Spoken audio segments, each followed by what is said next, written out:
What's up? What's up? I'm back again for the third time. Okay. And I think I have, I don't know, one, maybe two more lives today. Listen, let's get into it. This is Love and Marriage Huntsville. Again, they changed it in my DVR. The first couple of episodes, they were saying it was still season 10. Now they're saying it's season 11. Child, I don't know what it is. Oh, I changed the title, child. I think I put season 10 in the title and it's season 8. Listen, that's why my DVR didn't pick it up.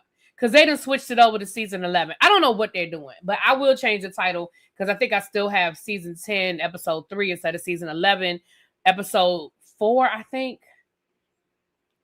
Anyway, what is this? Season... Are they saying it's episode 4? Hold on. Yeah, no, season 11, episode 3. So I'll change it. I'll change it. Neither here nor there. You guys were absolutely correct when we did Bell Collective. Y'all were like, "Oh my gosh, it was a great episode." I think this was probably one of the best episodes that Love and Marriage Huntsville has done in years. And I'm being honest with you guys. This was a really good episode. And once again, it makes me frustrated with frustrated isn't the word. I feel like, and y'all correct me if I'm wrong, all of my Love and Marriage Huntsville people, y'all correct me if I'm wrong. I feel like Destiny has mentioned in the past looking for her siblings. Am I wrong in that? Did I get that wrong? I feel like we've heard Destiny talk about like looking for her siblings. And if I'm wrong, y'all let me know. Like, really, that did not happen. With that being said, I honestly feel like we could have been getting so much more from Destiny. And I'm not putting this on Destiny, I'm putting this on production. I feel like we've been getting such surface bullshit with Destiny. We could have been getting some really, really, really great stuff. But neither here nor there, let's get in. Okay. I feel like Destiny said something about looking for her siblings or something in the past. I don't remember all of the details. But I don't think they made a big deal about it either. Neither here nor there. Let's get into this episode. So this episode, I don't care nothing about Ken and Trish. So this first 10, 15 minutes when they're working with Dr. Francis, I'm going to be honest with y'all, I don't care. I don't. So, wasn't part of her story with that convict.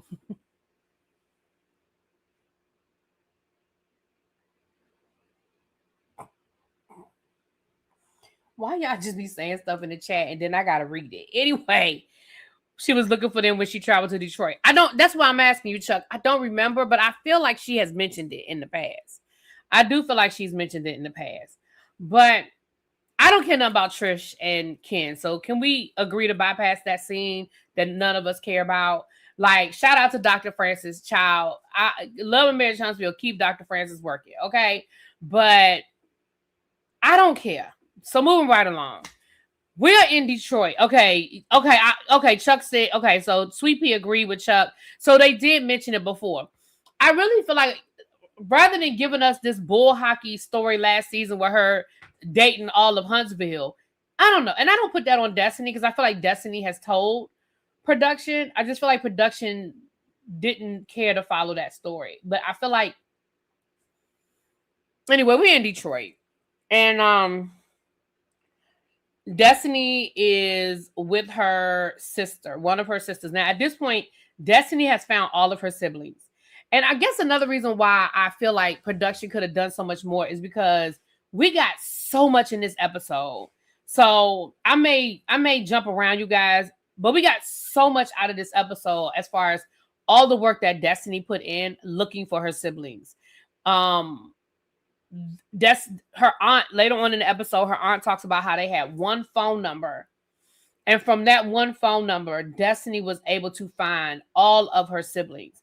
Now, Destiny has 6 siblings outside of her. Her brother, well, altogether it's 8 of them, but her brother has passed away. And her brother were the only ones that actually lived with her mom, and they were taken by CPS from her mom. The rest of the siblings immediately was sent into CPS when they were born because the mom was probably on drugs when she had them. The fact that they all were taken immediately from the hospital tells me that the mama had drugs in her system. That's what that says to me. The fact that the mama kept popping up, kept getting pregnant, that's another conversation for another day. But for Destiny to be able to take that one phone number and not your computer put me on 75 speed. Lord have mercy. Oh my goodness.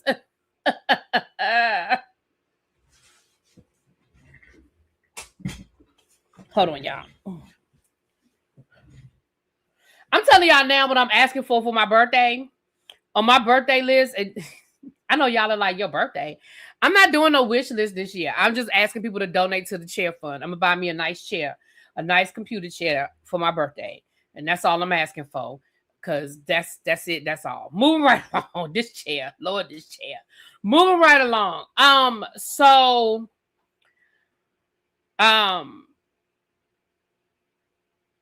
I think it's remarkable and it's a testament to Destiny that one, that she wanted to find all of her siblings, right? These are people that she didn't know, she had no connection to other than her mom. So I think, yeah, that's what I want to get in it with. I want to get a really nice gaming chair because they're real comfortable and stuff. That's what I want to get. I want to invest in a really nice chair, but not today. I mentioned it because this chair getting on my nerves, but we're going to get to that.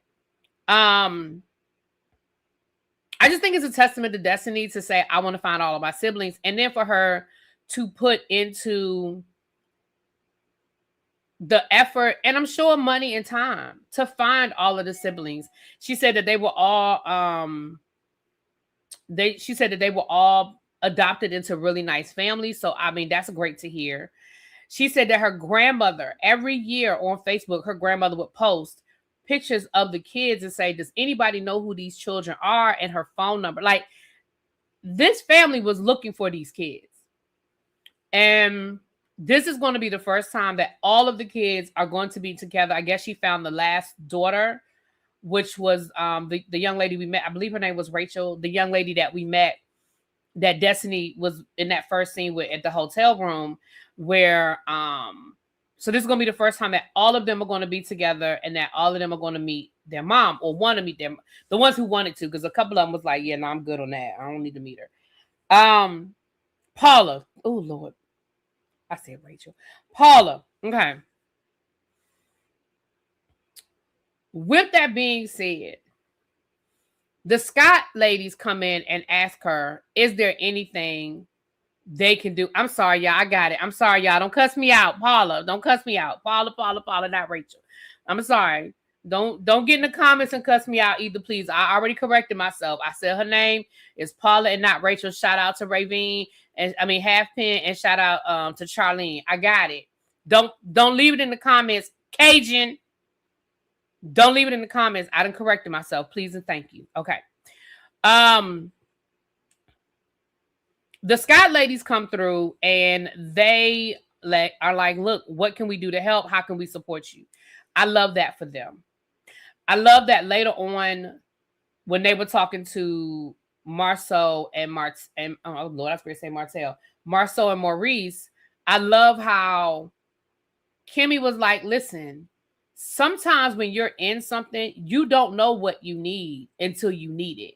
And she said that was kind of like when she was going through cancer, people didn't know whether to come by the house. They didn't know whether to call. They didn't know what they could do to support.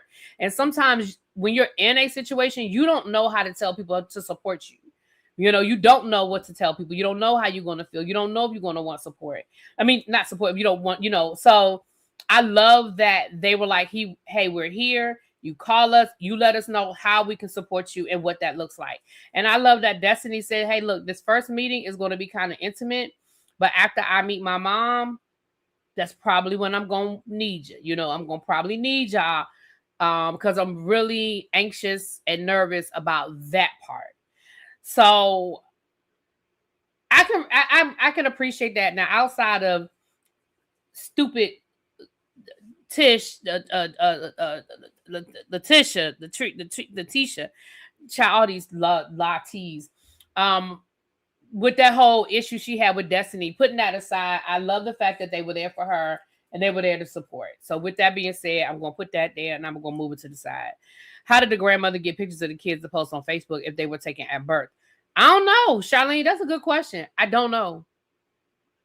Now, some of the kids went to the grandmother and maybe the grandmother was not able to keep them. Because remember, Destiny said that. When her later on, her mom said that she knew her kids were safe with her mom, and that's kind of gave her the ability to keep getting high and living that life. So maybe not all of the kids went directly to adoption. Maybe some of the kids went to the grandmother. That's a good question, Charlene, that I don't know the answer to. But I feel like some of the kids did go to the grandmother because the mom said that. So, yeah. When you get a chair, make sure it's ergonomic chair. It will normally provide better back support. Thank you. I definitely will find one that gives me better back support. Although the back cushion that y'all gave me, I don't wear it. I don't put it on the chair all the time because it pushes my back out.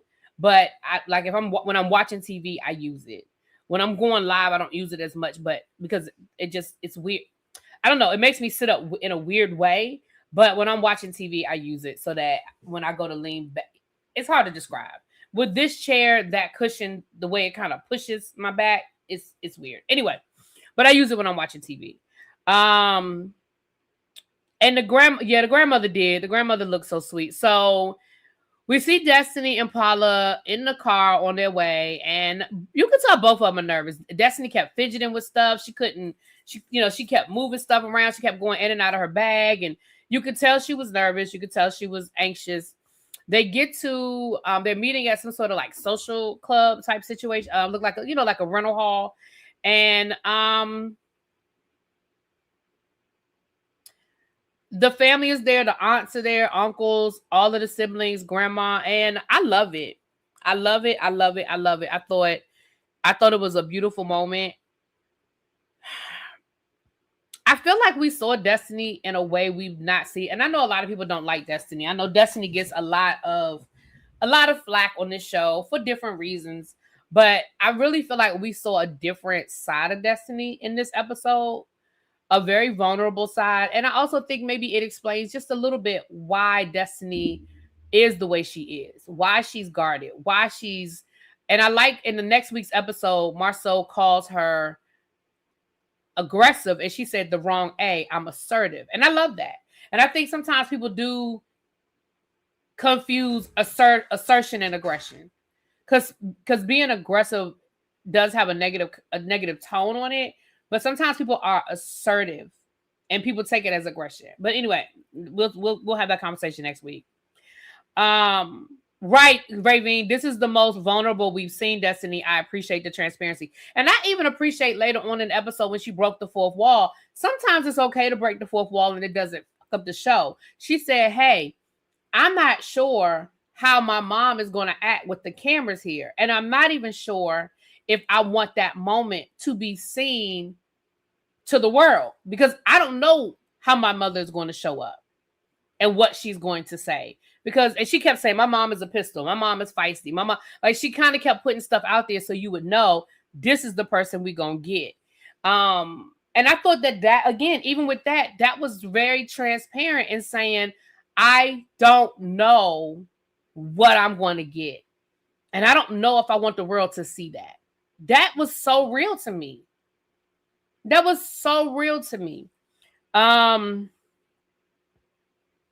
was a touching scene. She was missing the mother that she was taken from. The siblings were dealing with unresolved feelings of meeting a parent that left them very sad on all sides and very real.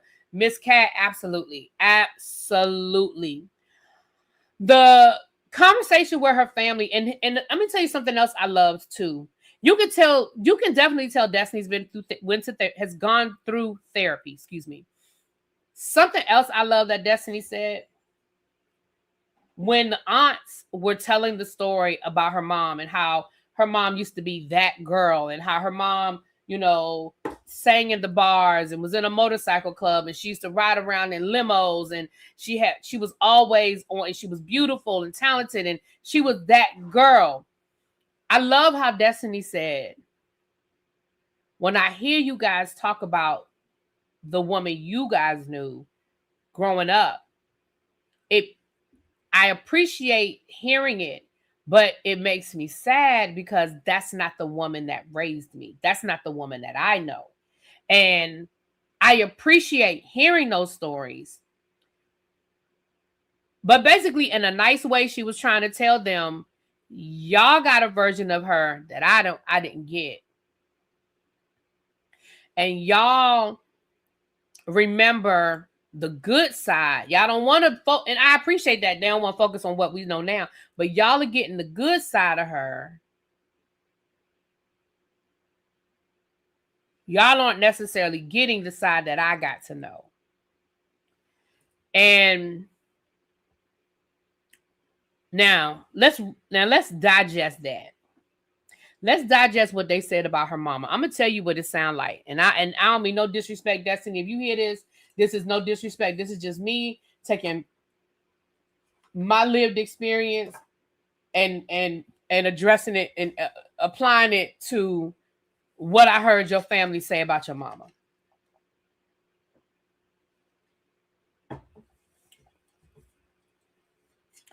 Sound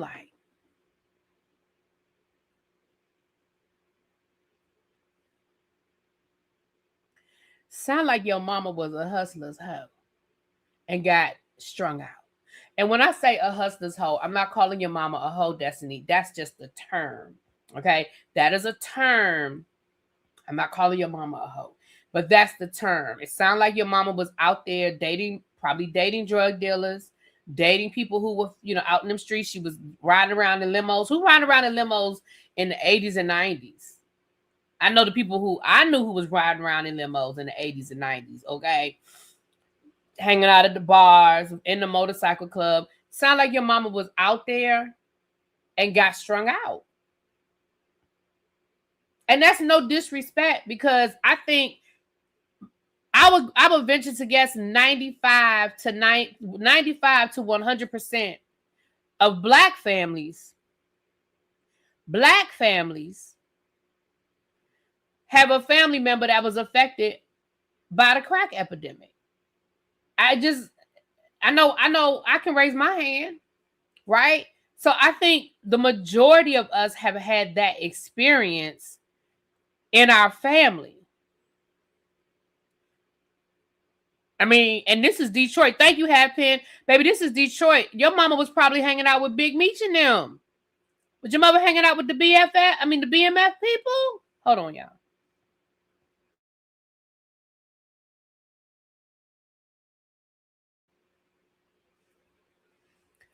So I feel like, unfortunately, Destiny's mom got strung out, got caught up, and was in them streets. Now, it's easy for us to be like, well, why she keep having kids? She shouldn't have keep having them kids.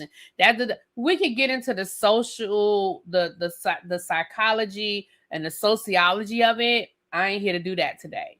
But that's what we're dealing with, in my opinion. Okay? From there, we see Destiny and the kids who wanted to go and meet her mom. Now, not all of the kids wanted to go, which again, I can respect the boundary. One of the sons was like, I don't feel like I have anything to say to her. I gotta respect that. I mean, he didn't ask me, but I have to respect the fact that he's like, look, I don't have nothing to say to that woman. That woman wasn't there for me the way I needed her to be there for me, so I really don't have nothing to say to her at this point. Can't be mad about that. Can't be mad about that. So Paula and the rest of the kids who wanted to go, and at first Paula didn't want to go, and then she changed her mind and said she did. And I understand what Destiny said as well. Destiny said, look, I'm the oldest, so I feel responsible for how this is getting ready to go. If it goes bad, if it goes off the rails, I feel responsible because I brought them into this. I know what I'm dealing with my mama. They don't. And I feel responsible that I'm going to bring them into this. Now, I will say there was a little discrepancy. I don't want to nitpick because this was a great episode, so I don't want to nitpick too much. But there was a little discrepancy because I thought, and y'all can correct me if I'm wrong. Correct me if I'm wrong. I thought Destiny said that none of them had met the mama. I thought she said none of those kids had met her mom. But then when they were there with her mother after Destiny, her mom had words and she was outside, and she said, she was basically saying that for Paula, this was her first experience, but for some of the other kids, they've had experiences.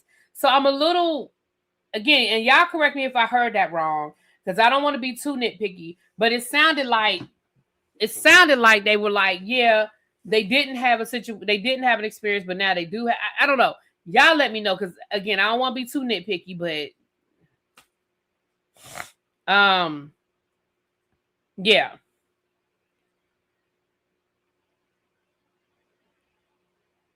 I mean, if she was strung out while having those kids, it makes sense to me. Oh, okay. Y'all talking in the chat. Now, okay, they never lived with her. I thought she said they never met them. So that's why I said I don't want to nitpick. I might have, like I said, I may have heard it wrong. I don't want to nitpick. Okay.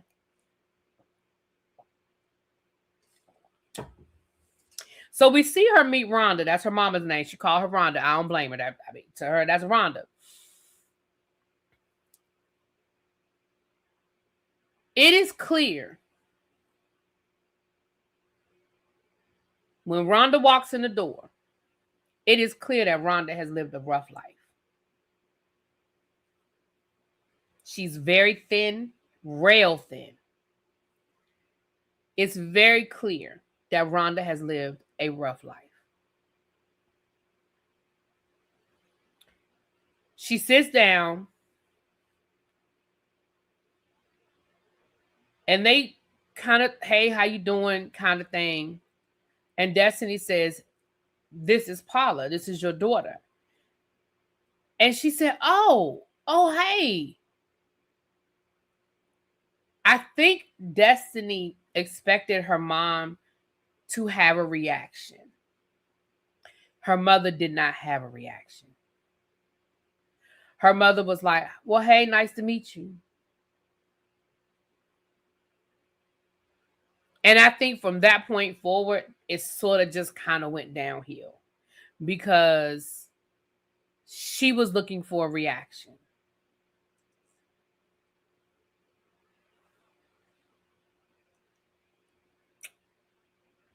They talk a little bit, and then Destiny says, so you don't have anything to say to us?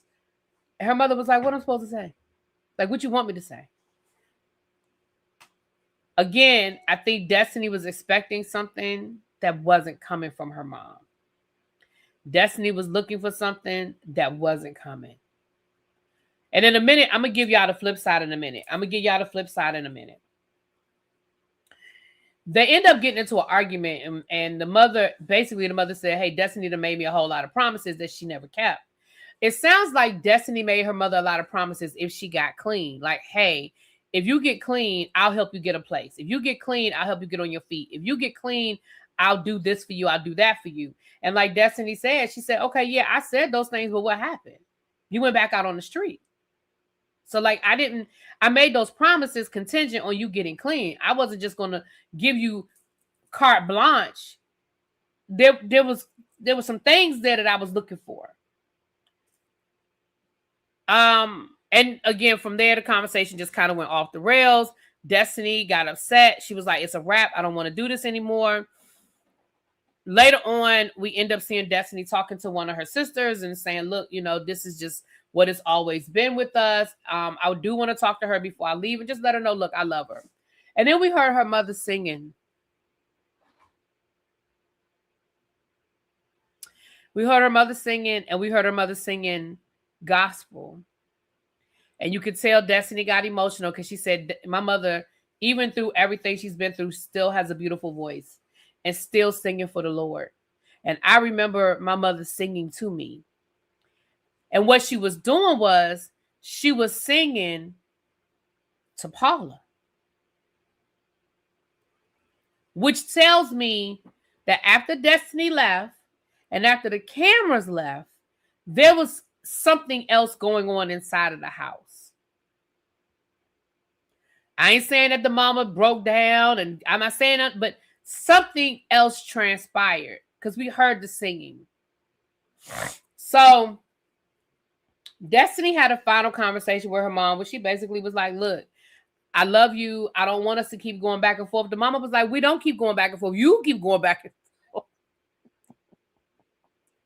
And what Destiny said is she feels like the reason why her and her mom's relationship is so contentious is because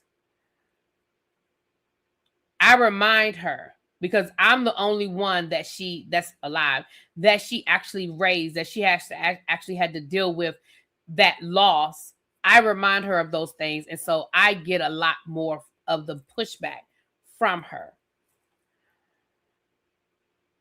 And yes, SCK, absolutely. She's also focused on whatever happened between her and Destiny's dad.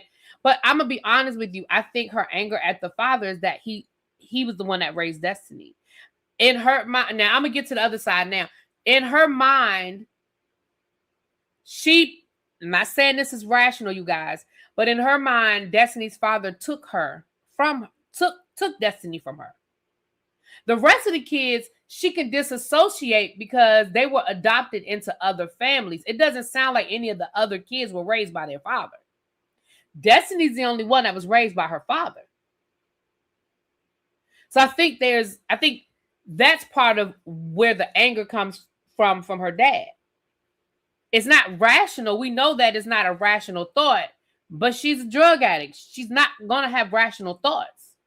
But I feel like that's part of it is, well, he took her from me. And that's somebody she can actually, there's something there to connect to. She can't connect to adoptive families, even if they're distant relatives, because I know like in some families, other relatives will adopt the kids. But even then, it's not that up close and personal connection. You know what I mean?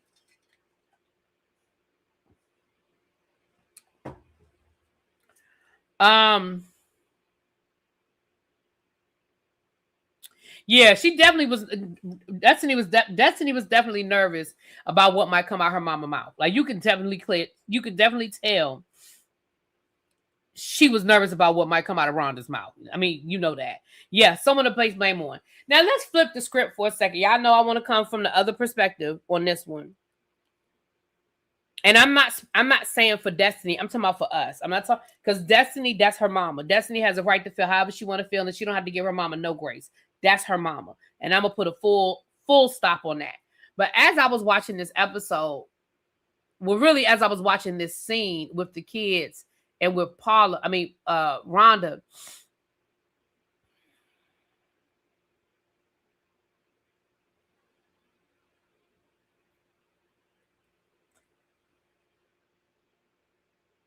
This what I feel.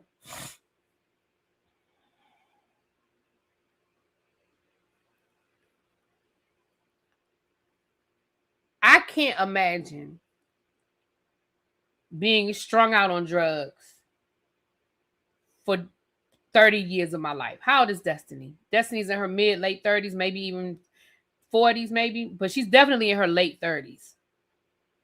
Which means that somewhere in Destiny's childhood, she got so strung out that CPS came and took the kids. I don't remember. I don't know if Destiny told the story in earlier seasons, but as of right now, we don't know that story. Don't know if somebody at school called CPS. Don't know if the neighbors called CPS, but somebody called CPS and they came and got the kids. So that means that, let's say, okay, Destiny was 4. So let's say for 33 years, I'm just doing a bullseye, right? This woman has been strung out on drugs. Probably in and out of rehab. We know all the cliches, right? All the cliches of a woman strung out on drugs.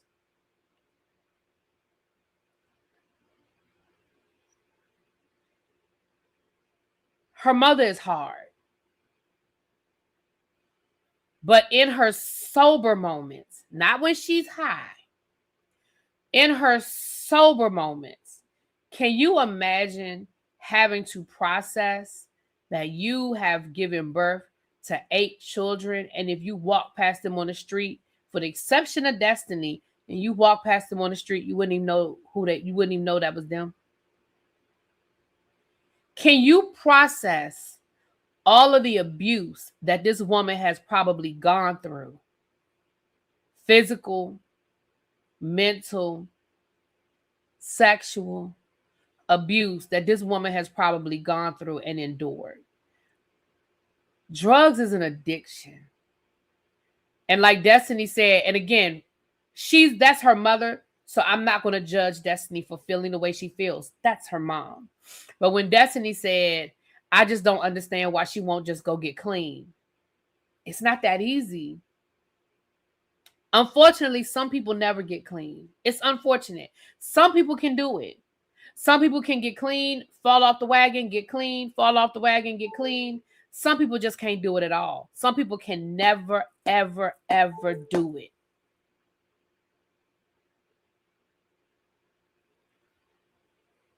I can imagine that she has built this hardness to not be able to penetrate her real feelings on how all of this has affected her. Because I can't imagine. Did y'all hear when she said some days she don't even want to be here anymore? She's telling you this has made her suicidal. Because that's another reason why drug addicts stay high. Because when they get sober, then they got to process what they've done. They have to process can you imagine living in a crack house and when you sober, looking around yourself, realizing, God damn, I used to ride around in limos. I used to have the latest outfits, the best clothes. I had men kissing my ass. I lived in a nice apartment, bills paid. And this is where I am now. And again, I'm not making any excuses for her, but that's the other side of addiction. She don't want to be this person. She don't know how not to be this person, though. That's 30 years right there. That's 30 years right there.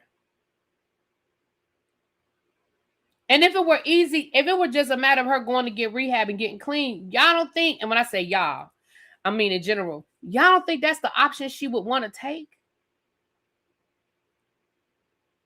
So yeah, she's defensive. Yep, she's hard.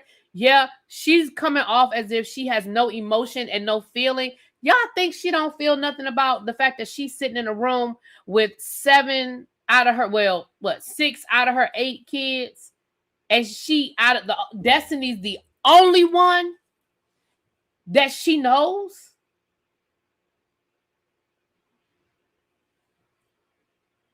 What y'all want her to do with that? You know what I'm saying? Like, I'm sure that her anxiety was through the roof in the car on the way over there. Can you imagine can you imagine that feeling? And again, I'm not giving her no passes, y'all. I'm not. But I know that drugs is an addiction.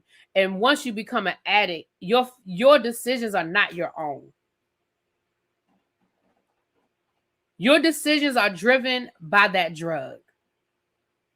Because even when she said to Rhonda, I know she raised the brother too, but the brother's not there. So that's the only reason why I keep just saying Destiny, because unfortunately the brother has passed away. I know it was Destiny and her brother, but he's not in that room. That's why I said 6 of the siblings, because Destiny's brother wasn't there, and the other guy, the young man who said he didn't want to meet her. So that's why I said that. But I know that, Miss B. Carter. Thank you, babe.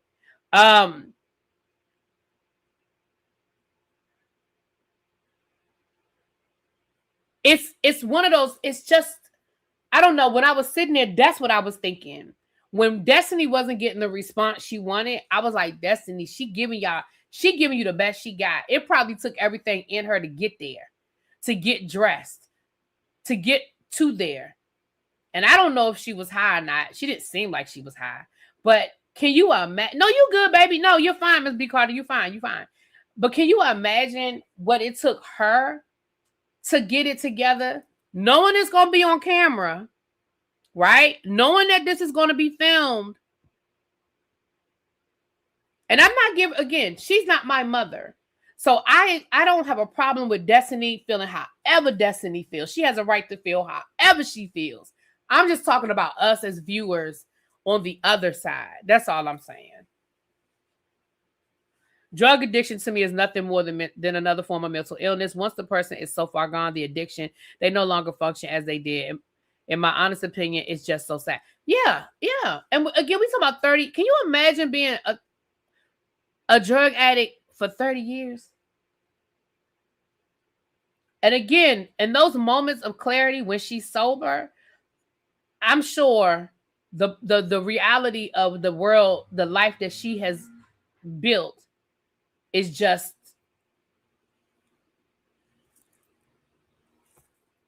you know? So anyway, so that was Destiny and her family. Let's get over here to the Scots. Can y'all hear that? I think that's somebody's lawnmower outside. Let me know if y'all can hear it. I'll close my door if it's too loud. I got my door open. So the Scots go down to Pontiac and we meet their uncle. We meet their uncle and we meet the daddy, right? Here's the thing. I love the fact that the uncle has built this school and created this school to teach men a skill, right? They talked about the fact that the dad and their father, their dad and their uncle were in construction and taught them construction. And the uncle also does a lot. He can do the interior as well. He has an eye for interior design. And he said, the uncle was saying, I originally started this school. That's not the lawnmower. That's like a chainsaw or something. If it's y'all can't hear it, okay, cool. He said, I started this school for the high school kids, but the high school already has a program. But I realized how many grown men don't have a skill. Like, they don't have a skill to take into the workforce, and that's what puts them in these dead end jobs. And he said, so I started this school, and I showed them, hey, you can build a house in 30 days. And so I love that. And Maurice said he goes down there and talks to the kids at the school and that kind of stuff. So shout out to Maurice for that. You can hear, but it sounds like a phone vibrating. You hear, but it's not distracting. Okay. Long as it's not distracting, y'all, because I'll get up and close the door, but I guess somebody doing something. It's a beautiful day outside. I guess somebody doing some lawn work, honey. My lawn people done sent me a text message already too. But I'm not going to use it's the people that I had doing my snow during the wintertime. I'm not going to have them do my lawn. I'm going to have the same guy that always did my lawn do my lawn. Child, he charged me $20. I told you, I have a townhouse. My front lawn is like, and my backyard is like, so he charged me $20. He come every 2 weeks for $20. We good. I don't need nobody new that's going to try to add and do a bunch of fancy stuff. Anyway. I do want to clean out my flower bed. I always usually clean out my flower bed and put down my mulch and stuff. That's what I usually do first at the beginning of the year. Beginning of the season. And then after that, it's just cutting my grass.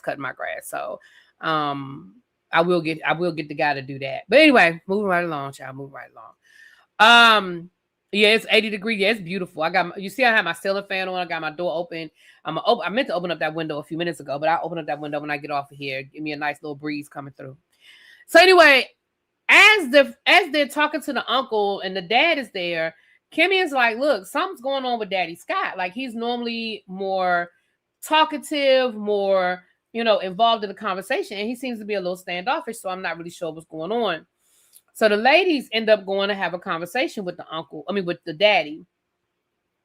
And the minute the daddy started talking, y'all know what I said to myself? The minute their daddy started talking, I said, well, Marceau and Maurice got that shit honest. Their daddy plays with words the same way Marceau and Maurice play with words. They got that shit honest. I ain't even mad at them no more. Oh no, is your aunt okay? Night is supposed to drop to 50. I'm so sick of this weather. Oh, I'm so sick of this weather. Anyway. Yeah, I ain't even mad at Marceau and Maurice anymore. Their daddy said, well, first of all, he said he was pissed off because Kimmy asked him what's going on. And he said, I'm pissed off. And they were like, well, what's wrong? And he was like, that's family business. And they were like, well, we family. He was like, no. I got to be careful with my words because once you say it, you can't take it back. So no, I'm good. So whatever he's upset about, we still don't know what he's upset about. But then he went on to start talking, and you could tell this was edited because I was like, how we go from here to here? But then he started talking about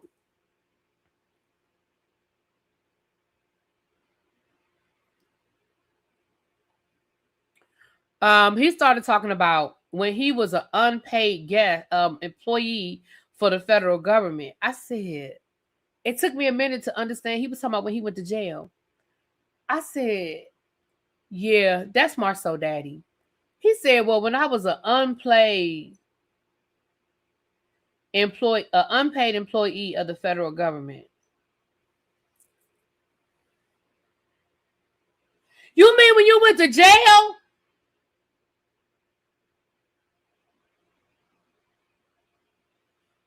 That's what you mean? I said, oh, hell no. I said, yeah, Marceau and Maurice get that shit. Honestly. I said, what in the entire... I was like, what? Anyway. So... Right. I was like, when I figured out that's what he said, I was like, huh? So he said how his kids didn't write him when he was in jail. And when he asked Marceau why you didn't write me, and Marceau said, because I didn't know you. We didn't know you. We didn't have a relationship with you. And so he said that, well, no, I do remember how they got on it. They were saying how they appreciate how when the dad comes down to Huntsville, he makes sure he speaks to everybody. He makes sure he spends time with all of his grandkids and stuff like that. That's where that came from. And so he was saying how, he was trying to change that. He had to acknowledge that they were right. He wasn't present enough for them to feel like they should write him and keep a relationship with him. And he wanted to change that. And so they proceeded to talk about, breaking those generational curses and family being family and yada, yada, yada. But somebody in the chat said they think he's jealous of the uncle. It seems it's weird. It's some sort of weird dynamic. I don't know what the whole dynamic is. Don't know if they're going to tell us or not. But as soon as, like I said, the more we sat there listening to that daddy, I said, oh, yeah, that's Mark. Yeah, they get it honest. I ain't even mad at them no more.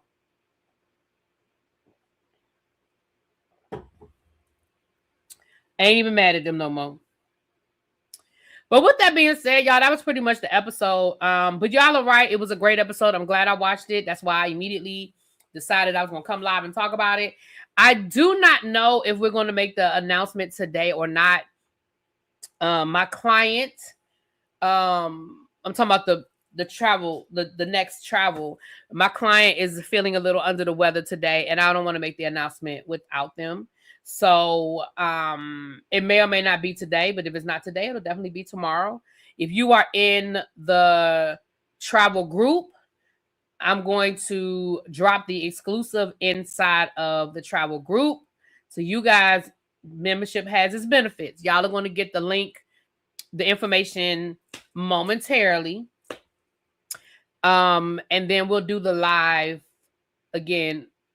I'm gonna try to do the live today, but again, it's 5:00, and like I told y'all, I have a meeting at 7, and that's gonna probably last at least an hour to an hour and a half.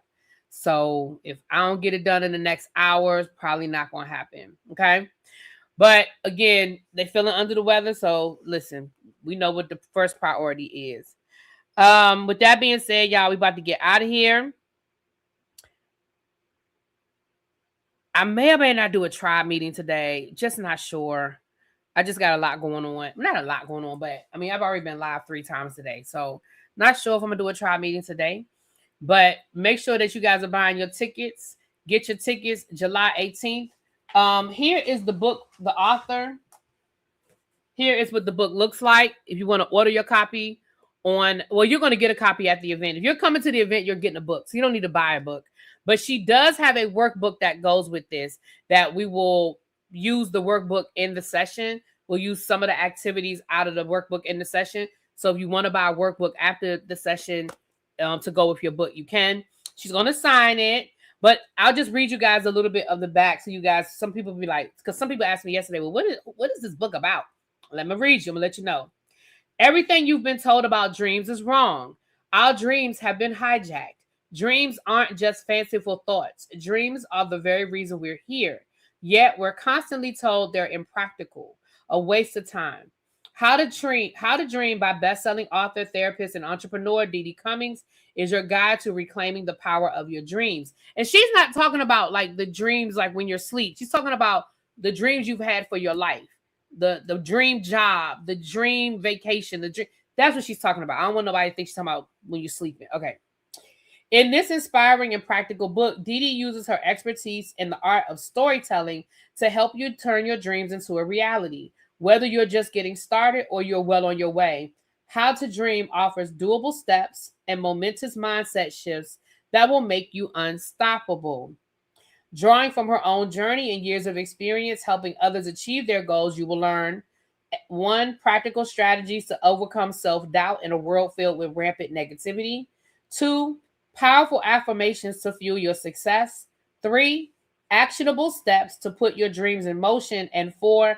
Techniques to develop a growth mindset to become unstoppable.